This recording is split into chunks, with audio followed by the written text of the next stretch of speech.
Yo, what is up guys? Welcome to another Thursday with your host, me, Aiko. So, as of Wednesday afternoon, I know this patch is not yet live on the PTR, but by the time you see this video, it may or may not be live. So, along with the nerfs you guys probably heard last week, Blizzard has made some more adjustments to that specific patch. Roadhog now has even more line of sight checks. I know. So the initial nerf announced last week was a little too much, Blizzard says. So his hook will have now more checks for enemies hooked behind something small, like a pole or a tree. So then it will actually connect. Because if, say Roadhog hooks like a big ass diva and she dodges behind a small pole and the hook disconnects because of that, that's kind of BS. I will agree with that. But their initial goal here is to make it fair on both sides. They don't want to nerf Roadhog to where his hook sucks completely.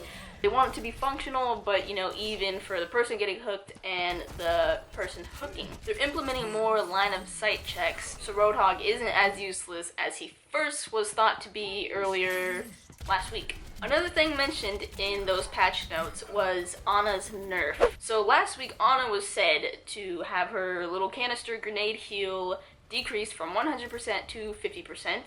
And with these newer patch notes, she got nerfed again. But hold on, it's not entirely horrible. Let me explain. So, she still has the 50% decrease, but the heal will also only linger now for 4 seconds. Originally, the little heal increase lasted 5 seconds, so now it's decreased to 4 seconds. And the reason I say it's not entirely bad is pretty much for only one reason. It kills the tank meta.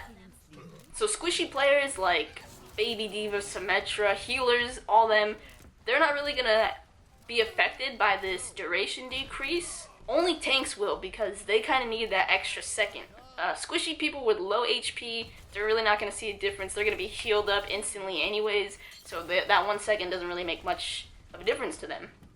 Something else that was also said in the patch notes of last week was something about Diva. I can't remember off the top of my head. I think they're nerfing her damage. So, that's 2 tanks getting nerfed, and the primary tank healer getting nerfed. This ultimately kills the tank meta, which some people hate, some people love. I think mostly people don't like the tank meta, so everyone's kind of happy about this. But based off of these nerfs, I'm going to give you my prediction here on the new meta.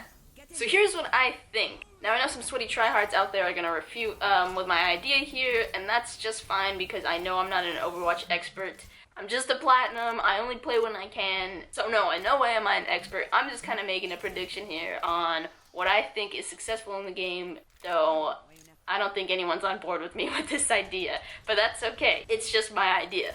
So here it is. Triple support. No? No one?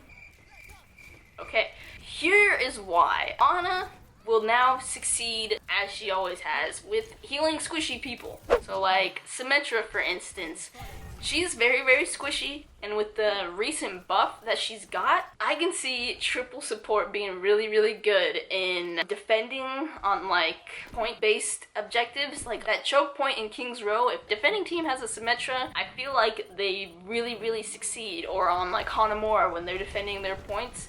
Especially that first one, in that choke point on the gate. Symmetra, I feel like, does so well because she has an extra barrier if your Ryan shield goes down.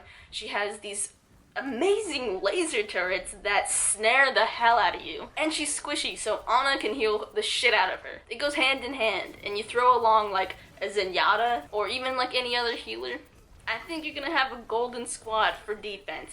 For attack, I don't know if triple support's gonna be the thing, but on defense, for those type of game modes, I definitely see it being awesome.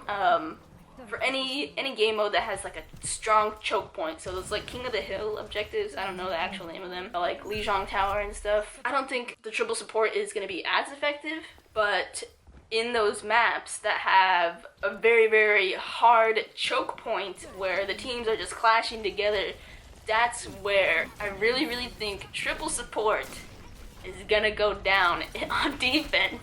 I hope some of you guys are kind of seeing where I'm coming from. Like I said, I'm not an Overwatch expert. I don't even know who counters who because I don't understand the game that well. But I do love the game, and I do think of the game, and I do pay attention to patch notes.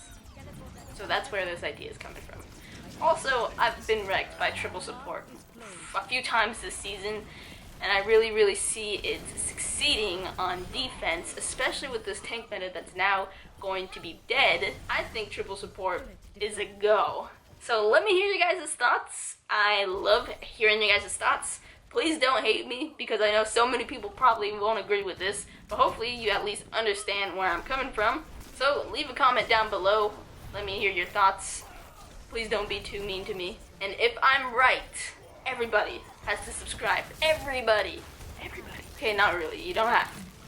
But if I'm right, I'm gonna have bragging rights for the rest of my life.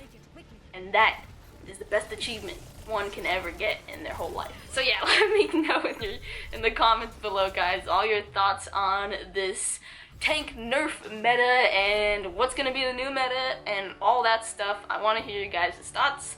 Leave a comment, leave a like if you enjoyed the video, and be sure to hit that subscribe button if you enjoyed so I can see your beautiful faces again next Thursday.